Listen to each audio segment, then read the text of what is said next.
वालेकुम दोस्तों। आज हमारा टॉपिक है क्वालिटी पैरामीटर ऑफ वाटर। इंतहाई अहम टॉपिक है। पब्लिक हेल्थ इंजीनियरिंग से ताल्लुक़ रखता है, पब्लिक हेल्थ इंजीनियरिंग या वाटर सप्लाई इंजीनियरिंग से। तो इनको जो पढ़ते हैं हम लोग, पैरामीटर को 3 कैटेगरीज में पढ़ते हैं: physical parameter, chemical parameter and biological parameter of water. तो दोस्तों पढ़ते हैं फिज़िकल पैरामीटर में। देखिए दोस्तों, टेम्परेचर होता है, आप एक बात देखिए टेम्परेचर की। टेम्परेचर जो है इफ़ेक्ट करता है केमिकल रिएक्शन,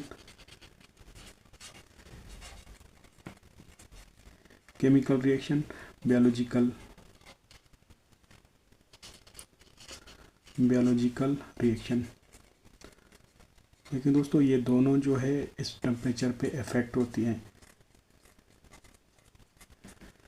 तो टेम्परेचर जो आम पानी का रखा जाता है वो हमेशा वो जो रिकमेंड होता है 10 से लेके 20 डिग्री सेंटीग्रेड तक रखा जाता है।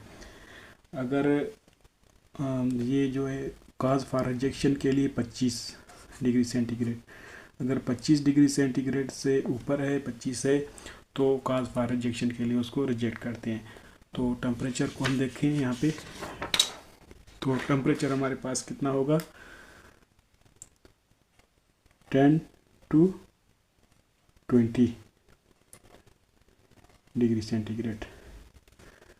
फिज़िकल में हमने टेम्परेचर पढ़ा। अब आते हैं केमिकल पे। केमिकल पैरामीटर्स क्या क्या हो सकते हैं। देखिए दोस्तों, केमिकल पैरामीटर की जब बात करते हैं, पीएच वैल्यू क्या होती है, जैसा कि आपने पहले भी इसके बारे में थोड़ा सा पढ़ा होगा मैट्रिक में। ये एक स्केल होता है। इसी तरह ये 7 होता है, यहाँ से लेके 0, ये 14 तक, 1 से लेके 14 तक एक स्केल होता है। तो 7 जो होता है उसका न्यूट्रल होता है। जैसे जैसे आप ऊपर जाएंगे ये अल्कलिनिटी और बेस भी कहेंगे या अल्कलिनिटी, इस तरह बढ़ती जाएगी। 7 से ऊपर जाएंगे आप 14 तक, वो अल्कलिनिटी बढ़ती जाएगी। अगर 7 से नीचे आएंगे 0 की तरफ, वो फिर एसिडिटी उसकी बढ़ती जाएगी। अगर बात करें हम पीएच स्केल की, तो पीएच वैल्यू जो है एक हमारे पास डोमेस्टिक वाटर का वो होना चाहिए 6.5 to 8.5। इसी रेंज के अंदर इसी रेंज के अंदर पानी की जो है पीएच वैल्यू होनी चाहिए। दूसरे नंबर पे बात करते हैं टोटल डिज़ोल्व सॉलिड। देखें दोस्तों, इसकी थोड़ा सा बात करते हैं। सॉलिड की जब हम बात करते हैं तो उसमें मुख्तलिफ आते हैं, मुख्तलिफ टाइप्स। एक होता है सस्पेंडेड सॉलिड्स, और एक होता है डिज़ोल्व सॉलिड,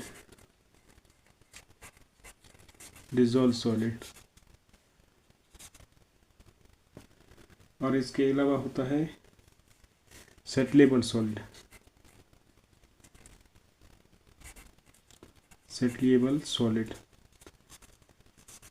देखिए दोस्तों, अगर सस्पेंडेड वो है जिस पार्टिकल की साइज ग्रेटर देन 100 नैनोमीटर से ज़्यादा हो, तो वो कहलाते हैं सस्पेंडेड। डिज़ोल्व हमारे पास होते हैं लेस देन 1 नैनोमीटर, जो होता है वो डिज़ोल्व कहलाता है। सेटलेबल वो सॉइल होता है, वो पार्टिकल होते हैं सॉलिड के, अगर उसको 2 घंटों के लिए आप उसको बिल्कुल छोड़ दें रिलैक्स, तो वो जो है तय पे इस तरह सेटल हो जाते हैं, तो वो कहलाते हैं सेटलेबल सॉलिड। डिज़ोल्व जो है हमारे पास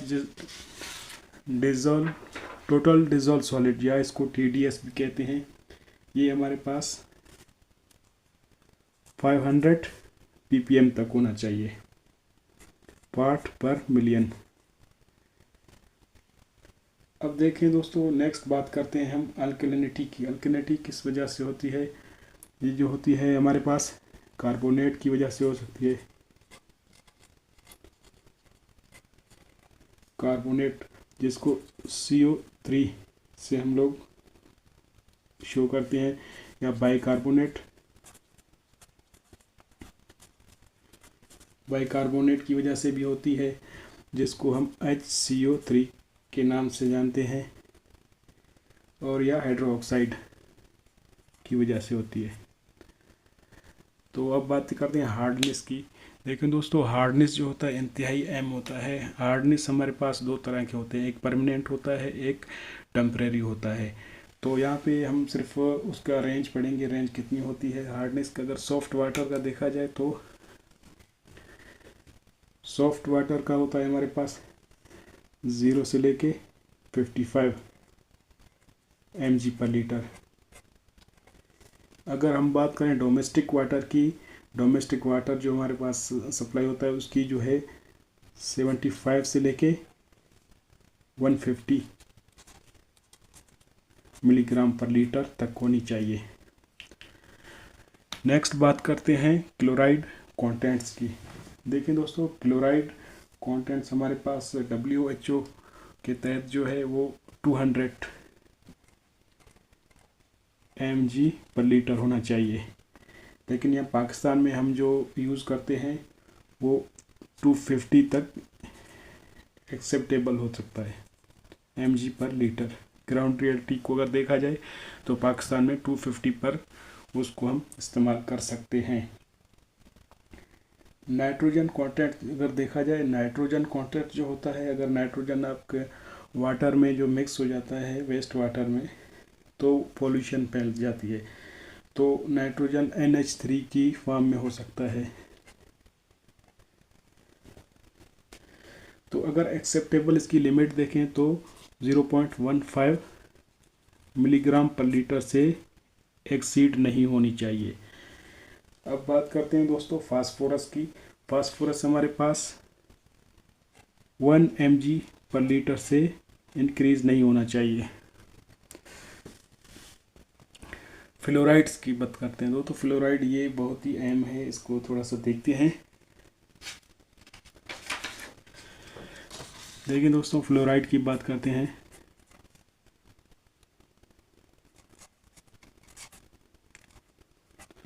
फ्लोराइड ये अगर 1% तक हो, अप टू 1%, तो वो जो है फिर ओके है, उसमें तो कोई मसला नहीं है, वो हेल्पफुल होता है। अगर वो इंक्रीज हो जाए 1.5 तक, तो उसमें हमारे पास जो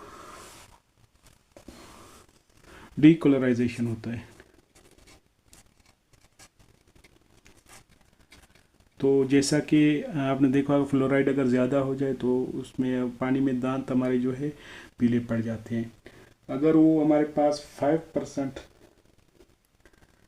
5 से भी ज़्यादा हो जाए, 5 mg/लीटर से ज़्यादा हो जाए, तो वो काज करता है बोन को डिफॉर्मेशन ऑफ बोन काज करता है।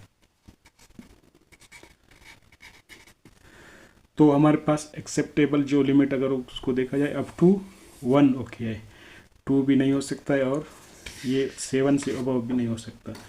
फ्लोराइड की है अगर हम देखें तो हमारे पास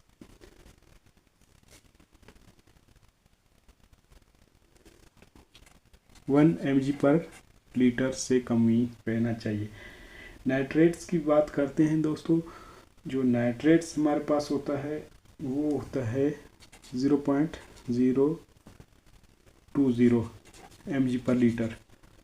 ये इससे ज़्यादा नाइट्रेट पानी में नहीं होना चाहिए। डोमेस्टिक वाटर जो हम यूज़ करते हैं वो 0.020 mg/लीटर से ज़्यादा नहीं होना चाहिए। फिर बात करते हैं कॉपर की। देखें दोस्तों, कॉपर जो है उसकी लिमिट हमारे पास होती है 0.05 mg/लीटर। ये 0.05 से ज़्यादा कॉपर नहीं होना चाहिए। सल्फेट की जब बात करते हैं हम, सल्फेट जो है हमारे पास डोमेस्टिक वाटर में 100 mg/लीटर से ज़्यादा नहीं होना चाहिए।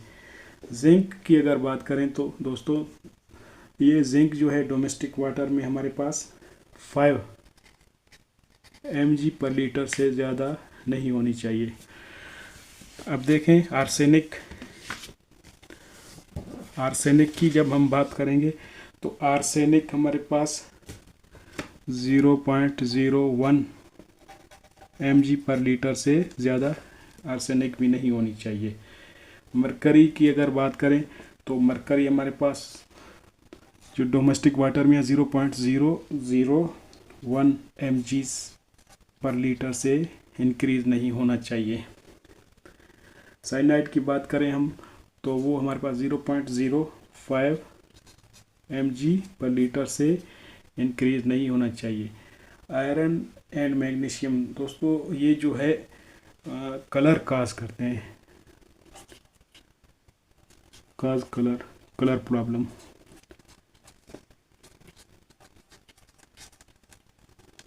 तो ये भी एक लिमिट बन। अब आते हैं बायोलॉजिकल पैरामीटर्स। देखें दोस्तों, बायोलॉजिकल पैरामीटर्स में बहुत ही अहम होता है पैथोजन क्या होता है?